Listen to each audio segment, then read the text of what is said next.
In 2007, during the inaugural season of Kitchen Nightmares, Gordon Ramsay paid a visit to the Seascape Inn. This restaurant, a staple in Islip, New York, first opened in 1967, established by Irene and her late husband. It quickly became a favorite in the town, bustling with customers. But after her husband's passing in 2005, the place started to struggle. Fast forward to 2007, when Gordon Ramsay dropped by for Kitchen Nightmares, and you've got Irene and her son Peter trying to keep things afloat. Now, here's where it gets a bit tricky. Irene isn't exactly brimming with confidence in Peter's ability to manage a Seascape Inn. This lack of trust is definitely adding some extra tension to an already challenging situation. Ask her the last time she gave me a compliment. Because you just don't listen, and that's why compliments are very hard to come by. In addition to Irene's lack of faith in her son's ability to run the restaurant, there seems to be numerous other issues plaguing them, making the situation even more challenging. Chef Doug in the kitchen is a bit of a headache. He pretty much tunes out Peter, convinced he's got all the cooking smarts and doesn't need any advice. I've worked in successful restaurants, world-renowned. The sous chef, Charles, is no better than Doug. He's pretty much taking up space in the kitchen. Honestly, these two might just be the laziest chefs ever to show up on Kitchen Nightmares. Are you going to do anything, or are you going to stand and stare at me? Chef Ramsay is soon going to reach his limit with these two. I don't know how both of you can even attempt to call yourself chefs, you know that? Fuck the four-star chef bullshit. Issues aren't just in the kitchen, though. They're up front as well. Irene keeps nagging at Peter to step up and manage the place properly. This is easier said than done from Peter's point of view. 2 days saying I'm never gonna grow up. Shut the fuck up. Well, this is why I never grow up. Aside from the internal issues plaguing the restaurant, the century-old building is definitely past its prime. The walls are cracking, the decor is peeling, and to top it off, there's this terrible sewage smell wafting through the restaurant. It's a real turnoff for customers. I mean, who wants to dine in a place that stinks, right? Even the remaining staff, like Marilyn, the veteran waitress who's been there since its opening in '67, have lost faith in Peter and the Seascape as a whole. I don't even like to tell people I work here anymore. Time is running out for the Seascape Inn. Peter and Irene are in dire need of up to $1 million to keep it afloat. They're pinning their hopes on Chef Gordon Ramsay to turn things around. When Ramsay first arrives at the Long Island, New York restaurant on a blustery day in March 2007, he initially holds a glimmer of optimism. The building, built in 1902, has a certain charm. But unfortunately, the first impression he gets of the place isn't a good one. I'm starting to understand why. What is that pile of shit there? Upon entering, Ramsay is met by Peter, who seems a bit daunted by the towering 6'2" Scotsman stepping into his restaurant. Next, Gordon meets Irene, who can't help but find Gordon quite handsome, jokingly wishing she were 20 years younger. Finally, Chef Ramsay meets Doug, although he doesn't miss the opportunity to make a few lighthearted jabs about Doug's appearance. Nice miniskirt there. What is that, an apron? That's my wiping rig. Following that, Gordon sits down to talk to the owners to get to the bottom of the problems at Seascape. Peter likened the restaurant to the Titanic, once magnificent, now struggling. Gordon also immediately picks up on the strained vibes between Peter and his mother, realizing he's stepping into a complex family dynamic. Hungry, Gordon decides it's time to sample the menu. He orders Cajun Atlantic salmon, crab cakes, and lobster ravioli.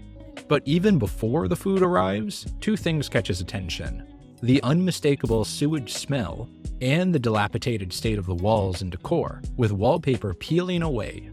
In the kitchen, Doug, supposedly a chef with world-class experience, decides to microwave Gordon's crab cakes. That's sure to make an impression.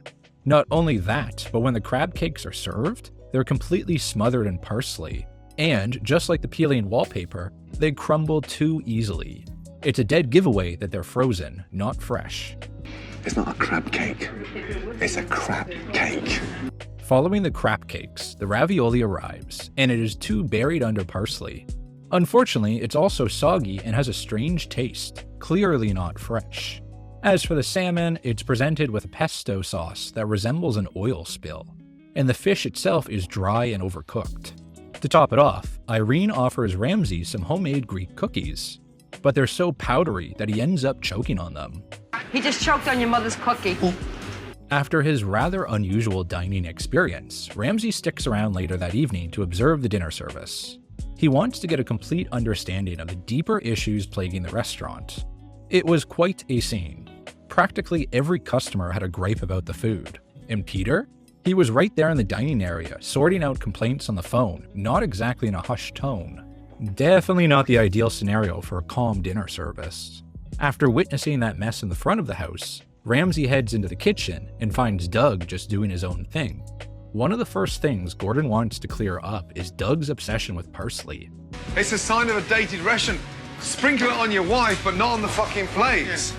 Doug doesn't look too happy about having Ramsey all up in his business. And while that's happening, Charles, one of the cooks, manages to spill a whole bucket of tomato sauce on the floor. Instead of asking Charles to clean it up, it's Peter who ends up doing it, seemingly too hesitant to tell Charles to take care of his own mess. The next day, Ramsey arrives early to inspect the kitchen.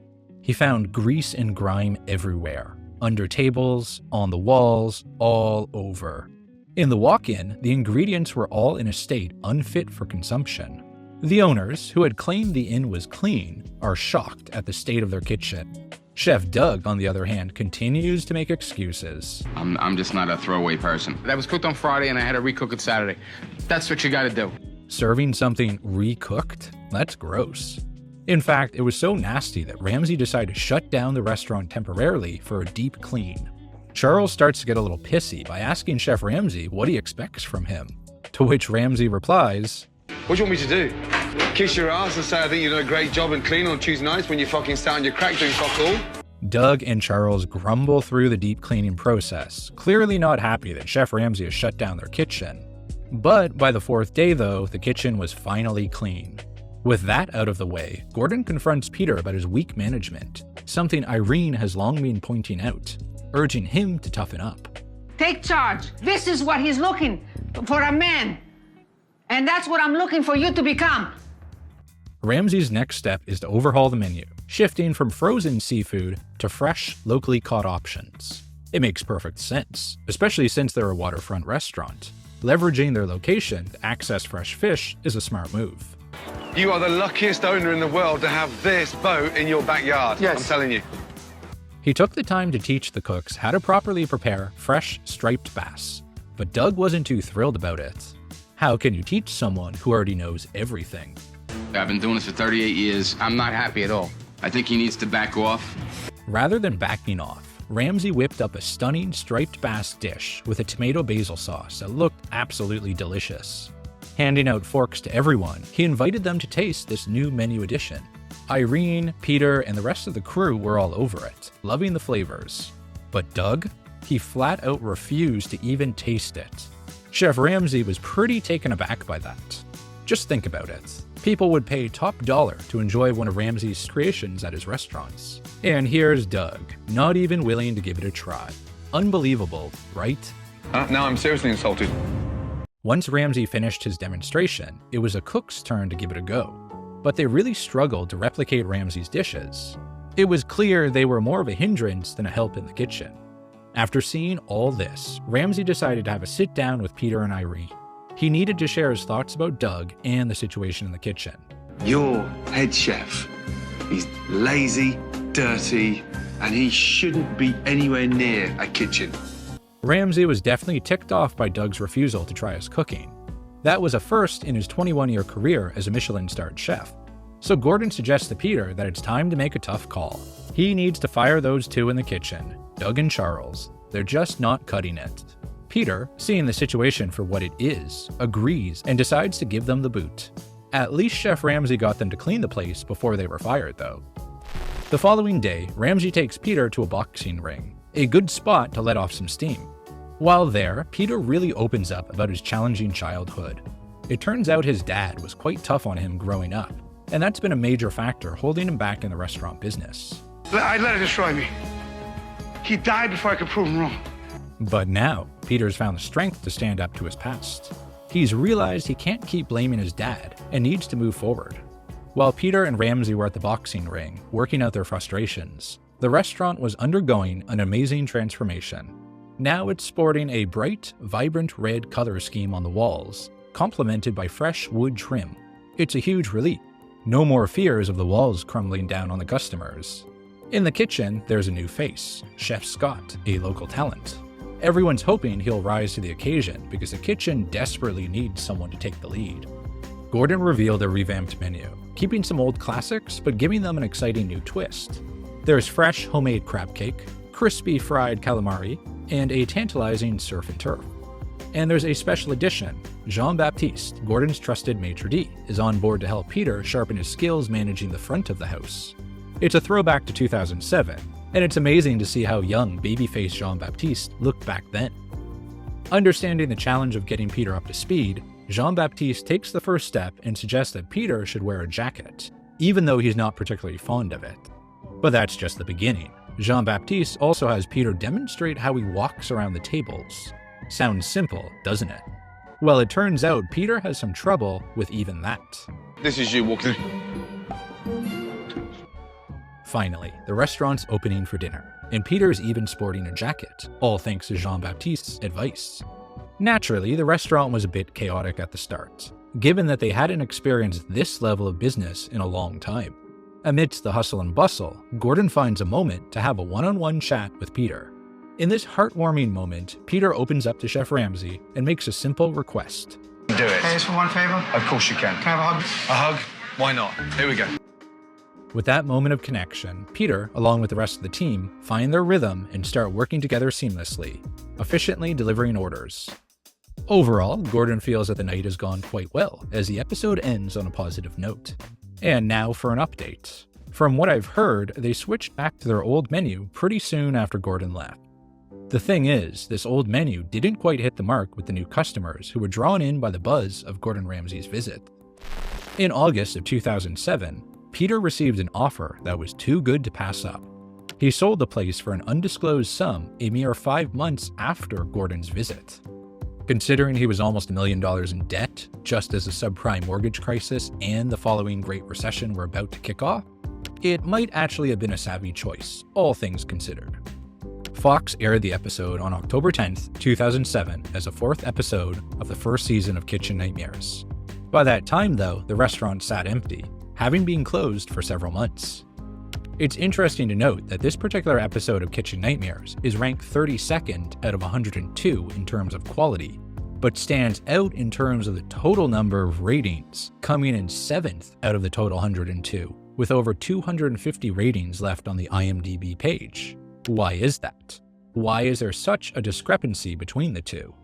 The extra attention this situation is getting could well be due to the personal and relatable aspects of the family conflict involved, like the tension between mother and son, or a father's lack of belief in his child and the fallout from that. Many viewers can likely identify with similar family dynamics in their own lives, making it a topic that resonates with a wide audience. Joe said, "I sympathize with him because my father was a control freak and used me as an example of failure to my siblings." This poster said her mother was very similar to Irene, specifically telling her she always had to try harder in life. She said it was that attitude that made her stop trying. Whenever she did something good, she learned to keep it to herself. Many viewers have expressed sympathy for what Peter went through with his family situation. One person commented that the mom criticizes her son for not being manly, but it's pretty clear she probably crushed any confidence he had way back when he was just a child. Another person felt bad for Peter, seeing him as a genuinely nice guy who was emotionally undercut by his mom from an early stage. Someone even made a comparison to the classic Peanuts comic, likening Irene to Lucy and Peter to Charlie Brown, with her always yanking away the football at the last moment. Other viewers highlighted that in this episode, Ramsay took on several roles, not just as a chef, but also as a father figure and even a therapist. This versatility really added something special to the episode and showed off his diverse skills. It's a testament to Ramsay's ability to connect with people on various levels and address not just culinary issues, but also personal and emotional ones. While some viewers consider the boxing ring part gimmicky, it played a vital role in Peter's transformation. It led him to take responsibility and let go of blaming his father. Never gave me a compliment. Told me I sucked. Never could do nothing with my life. One of the highlights of this episode had to be when Peter requested a hug from Chef Ramsay. When he asked for that hug, that was probably the most important thing he took from that pep talk. And for Gordon to reciprocate, that shows how good of a man he is, said one poster. Others have humorously pointed out the part where Gordon chokes on the cookie made for him by Irene. He just choked on your mother's cookie. Would be a little bit like saying, she choked on your dad's sausage. Well, it's a good comparison. The building that once was the Seascape Inn saw its share of changes. There were initial plans to transform it into a new restaurant called The Coast, but before that could materialize, it changed hands once again. It's now operating as J&R Steakhouse and has 3 stars on Yelp. While the outside of the restaurant looks pretty similar to the Seascape, on the inside they decided to do away with the bright red paint and wood trim that Ramsey had introduced, opting for a more modern redesign. While the red and wood might have been a good fit for a steakhouse vibe, they clearly had a different vision. If you notice the image on the wall, it says that J&R Steakhouse has something pretty unique, a 76-ounce steak challenge. That's a massive 6 pounds or roughly 3 kilograms of steak. If you can finish it, your meal is on the house.